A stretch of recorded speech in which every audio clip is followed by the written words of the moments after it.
안녕하세요, 세스입니다. 분노의 질주 같은 불꽃 튀는 액션을 좋아하시는 분이라면 이번 영화도 놓치지 말고 주목해 주셔야겠습니다.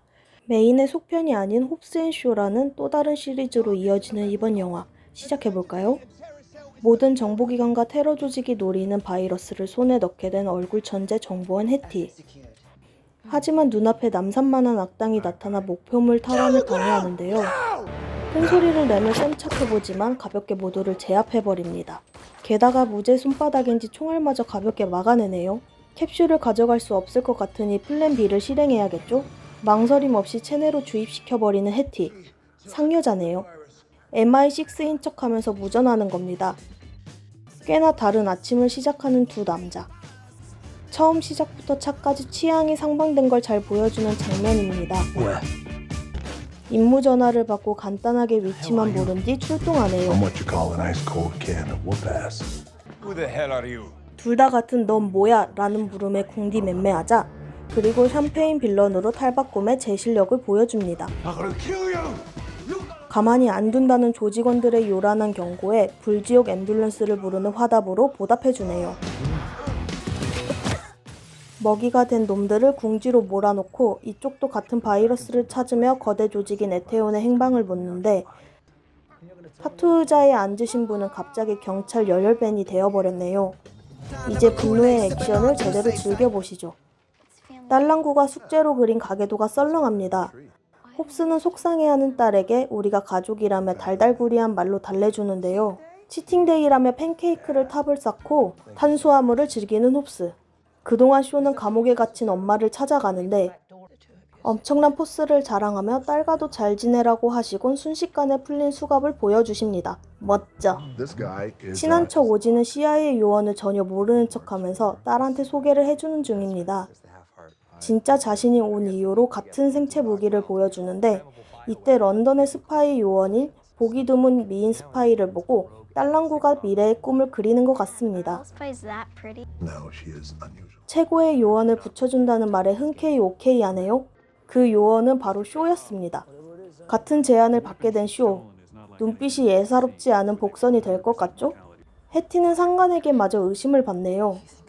세상 구하는 일인데 싸우겠냐고 말하는데 서로를 보자마자 강렬한 스파크를 튀기며 절대 일 같이 못한다며 으름장을 놓네요. 서로를 살떨리게 까대면서 불만 있는 놈은 나오라지만 누가 나가겠습니까? 여기저기서 자신을 쫓는 걸 아는 해티는 역시나 MI6 요원답게 인류 위장술을 선보입니다. 이뻐. 서로의 방법으로 임무를 수행하고 있는 다른 쪽에서 공격을 막아내는데 여러분 모두 웬 놈이 쫓아오면 해티를 본받아 접해주세요.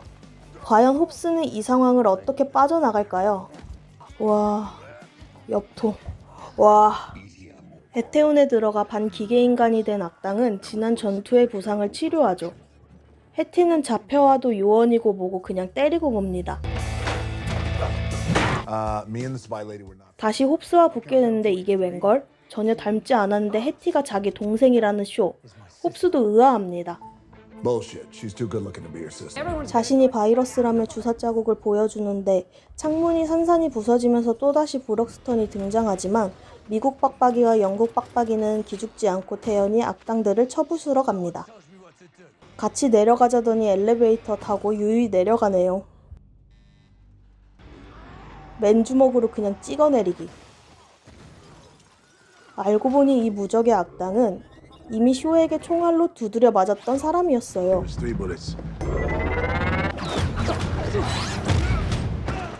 이길 수 없으니 피하자 전략을 쓰며 슈퍼카로 미친 듯 드리프트를 해보지만 여기저기서 다 튀어나오면서 도사견처럼 한 번만 먹이를 놔주지 않네요. 홉스의 근육은 이럴 때도 유용합니다. 낮은 차체를 이용해 피해봐도 오토바이는 이길 수가 없는 걸까요?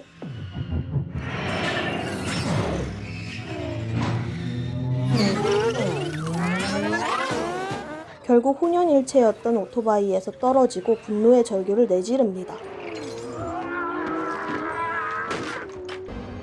드디어 밝혀지는 에테온의 실체. 비밀과학 신봉 집단으로 용병을 거느리는 거대 조직이라네요. 한시가 급한 와중에 또 투닥대는 두 사람을 보고 해티는 둘 다 싸우기만 할 거면 쓸모없다고 못 박죠. 체내 바이러스 제거의 유일한 열쇠인 박사를 찾기 위해 나서는데 이 갑바는 누가 봐도 홉스네요. 히히히. 에테온에서는 홉스와 쇼를 조직으로 들이라는 명령을 내립니다. 잡혀온 박사는 순진하게 에테온에게 속았다는 변명으로 옹알대지만 중요한 건 바이러스를 없앨 방법이죠. 첫 번째는 해티를 죽이고 불태우는 것. 두 번째는 바이러스를 추출하는 것이죠. 둘은 에테온 연구소에 추출기가 있다는 정보를 듣습니다. 자, 그럼 이제 출국 준비를 해야겠죠? 평범한 신원들로 잘들 가나 싶었는데 지는 대단한 사람으로 꾸며내더니 홉스의 이름은 내 고추 자금으로 되어 있네요. 쇼는 떼어놓고 가려는 계획을 세웠는데 홉스가 능구렁이 같은 미소를 내비치며 탑승합니다. 또 서로 넷동 굴다는데 앞에서 항공보안 요원 요정이 나타나 필요한 게 있으면 연락하라고 하죠.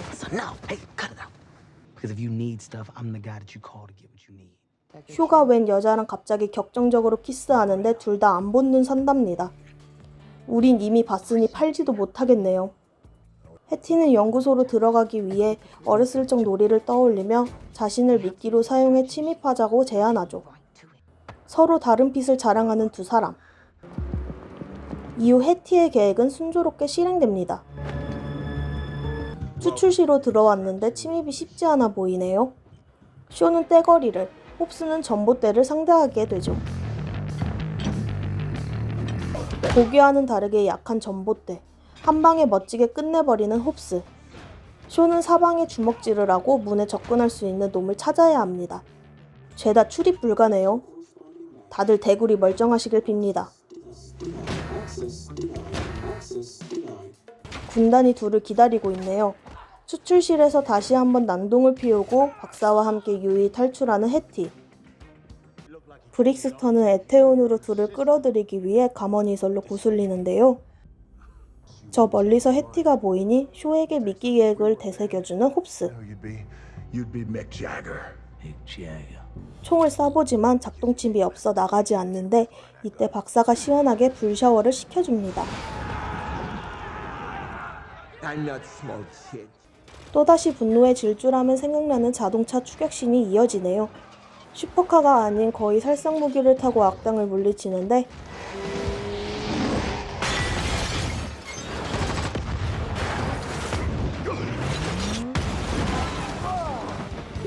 해티가 위험한 상황이 되자 홉스의 차로 보냅니다. 역시 896은 전시용이 아니었네요. 브라보! 서로 내가 쳐버리겠다고 난리인데 과연 얼마나 잘 싸우는지 볼까요? 호잉호잉. 연구소 건물의 승리네요. 옛사진을 보며 고향으로 돌아가는 것이 유일한 해결책이라는 홉스. 어머니는 야인 아이들의 모습에 가슴이 미어지시나 봅니다. 오랜만에 돌아와서 도움이나 청하는 동생이 괘씸한 엉아는 도울 수 없다지만 어머니는 가족은 이유를 불문하고 도와야 한다고 말씀하시죠. 왜 모아나가 생각나는 걸까요? 가족을 위해 아버지를 신고한 홉스를 이해해주는 해티. 홉스와 쇼는 제대로 된 악당과의 전쟁을 철저히 준비합니다.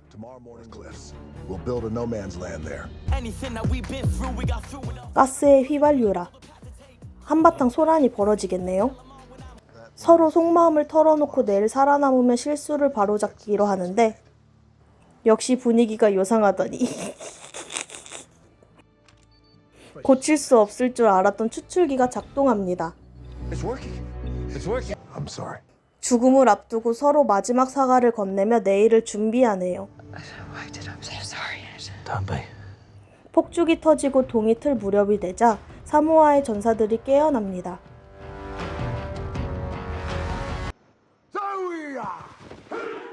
해티가 작동칩을 해킹해 5분 정도 막아놨습니다.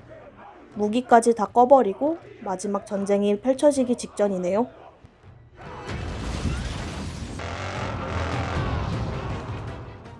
아침이 밝아오지만 추출이 끝날 때까지는 놈들을 잡아둬야 하는데요. 해티를 데리고 이곳을 뜨려는 브럭스턴의 헬기를 물고기 낚듯 낚아 모든 자동차를 연결해 탈출을 막아내려는 홉스 앤 쇼.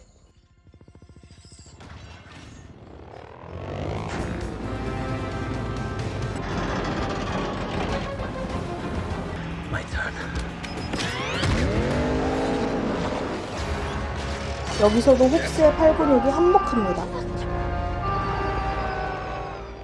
결국 해티까지 가세해 탈출은 물거품으로 돌아가죠. 반기계가 된 브럭스턴의 약점을 파악하고 드디어 힘을 합해 놈을 처치하기로 합니다. 쇼는 또다시 동료였던 브럭스턴을 죽이고 싶지 않다고 말하네요. 에테온의 우두머리가 콘셉트 빼는 것처럼 저 세상으로 떠납니다. 에테온의 우두머리는 홉스를 아는 것 같죠? 무사히 돌아온 이들은 가족의 품으로 돌아갑니다. 딸랑구에 횡했던 가게도 나무의 잎도 무성해지겠네요. 분노의 질주 홉스 앤 쇼, 눈이 즐겁고 액션이 시원해 재밌게 봤습니다. 하지만 여태 봐왔던 분노의 질주는 차로 액션을 많이 했던 것에 비해 홉스 앤 쇼는 차로 액션을 하는 부분이 적었는데요. 개인적으로 스피노프가 아닌 액션 영화로 나왔어도 굉장한 인기몰이를 했을 것 같습니다. 자, 어떠셨나요? 언제나 숨막히는 액션을 선보이는 분노의 질주. 새 여자들은 겁나 센 두 빡빡이들과 함께한 이번 여정이 굉장히 즐거웠어요. 팝콘 사라지는 것도 모르고 모니터에 빨려 들어가고 싶으시다면 홉스 앤 쇼를 강력 추천드리겠습니다. Well, you know what I say. Never say never. Never say never. 번역은 절대란 말은 없다로 되어 있는데 절대가 두 번 들어가서 어쩌면 헷갈리실 수도 있을 것 같아요. 직역해보자면 결코 절대라는 말은 하지 말아라 라는 건데 완벽하게 정해진 절대적인 건 없고 마음은 바뀌기 십상이니 절대 안 할 거야 같은 말은 하지 말라는 뜻이에요. We're building the perfect system, Brixton.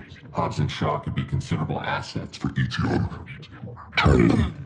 Turn them. 번역은 포섭하라 라고 되어 있는데 혹시 속뜻이 궁금하실 분을 위해 설명할게요. Turn 하면 자연히 떠오르는 게 옆으로 도는 거죠. 이때도 그와 비슷하게 지금 가는 길에서 우리 쪽으로 마음을 돌려서 우리 편으로 만들어라 정도로 쉽게 이해하시면 될 것 같아요. There goes the air. Bring it on, Don-ho. Bring it on, bungho. 덤벼 하와이 촌놈아. 초월 번역이죠. 여기서 bungho는 속어로 asshole과 같은 맥락인데 초월 번역인 하와이 촌놈이 전 참 마음에 듭니다. 앞에 나오는 bring it on은 많이들 들어보셨을 텐데요. 덤벼, 시작해, 해보자 같은 느낌으로 뭔가 도전할 게 있을 때 기쁜 마음으로 하자 하면서 덤벼드는 느낌이에요. I'm not small change. I'm not small change. 난 잔돈이 아니야. 여기서 잔돈이 뭔지 궁금하셨을 수도 있을 것 같아요. 흔히 지폐가 아닌 동전의 잔돈은 가치가 훨씬 덜한 느낌이 들죠. 이와 같은 맥락으로 보시면 small change는 볼 것 없는 푼돈 정도로 이해하시면 될 것 같습니다. Brace yourself, Eds. 많이들 들어보셨을까요? Brace yourself는 좋지 않은 일을 앞뒀을 때 정신 혹은 감정을 가다듬으라는 말입니다. 마음 단단히 먹어라 이런 뜻으로 이해하시면 될 것 같아요. Let's go fishing, Shaw! You catch him, I'll get him! You catch him, I'll get him. 내가 잡아, 회는 내가 뜬다. 정말 재밌게 한국식으로 번역해둔 말인데 여기서 gut은 내장을 발라낸다는 뜻입니다. 특히 요리에서 먹기 전에 생선이나 동물의 내장을 발라낸다 할 때는 이 gut을 쓰시면 됩니다. 참고로 직감 혹은 배짱이라는 뜻도 있으니 한번 찾아보시면 도움이 되지 않을까 싶어요. 늘상 말하듯이 여러분 언제나 건강 조심하셔야 돼요. 1단계라고 마음 놓지 마시고 집에서 추천 영화 보시며 행복하게 지내시길 바랄게요. 그럼 안녕!